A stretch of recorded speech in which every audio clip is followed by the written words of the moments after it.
All right, this is Sarah Crow, and I know you can't see my face, but I am going to be doing a short series of videos, or maybe a series of videos, on basic theory, basic music theory, and applying it specifically to the piano.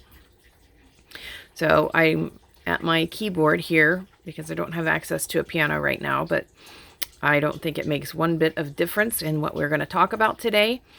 And so if you don't know anything about music or you'd like to learn more about music, this is a great place to start.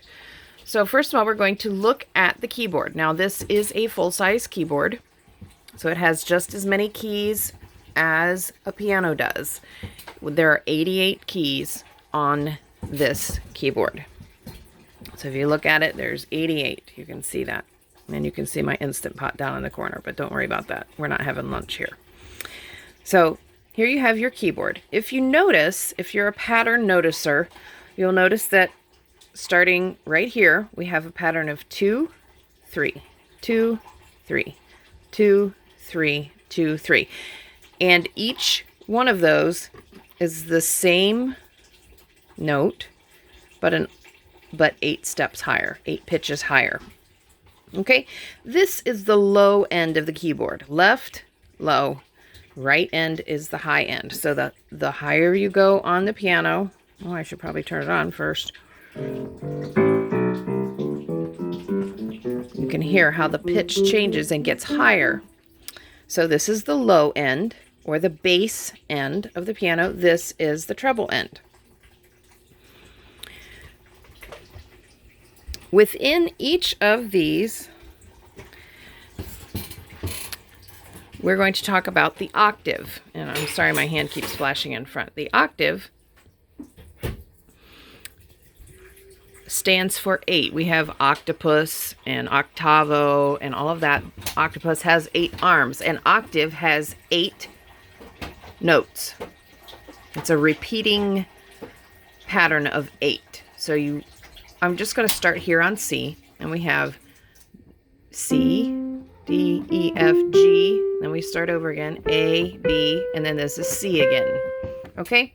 If you look at the keyboard, this note to the left of the 2 black keys is always C.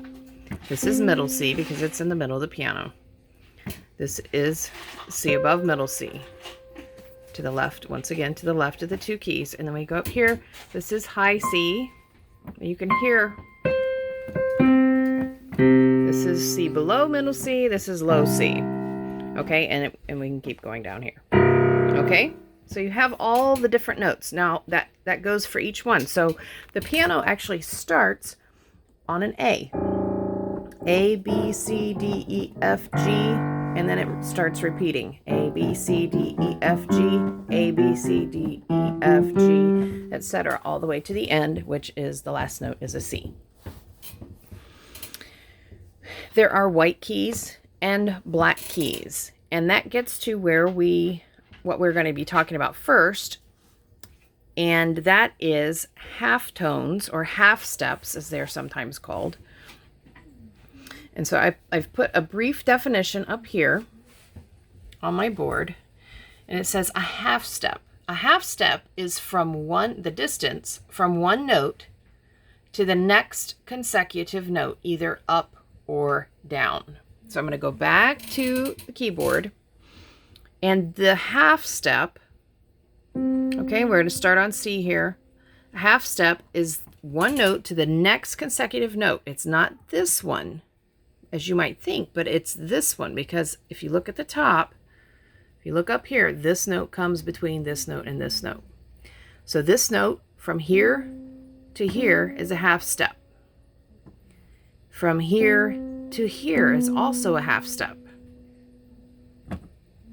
Okay? One note to the next consecutive note.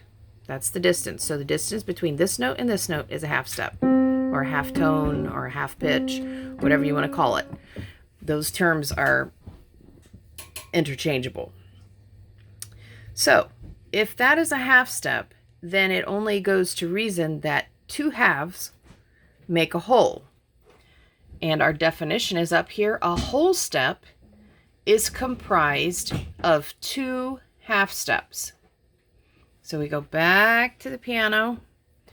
Here's a whole step. This, from this note to this note, is a whole step.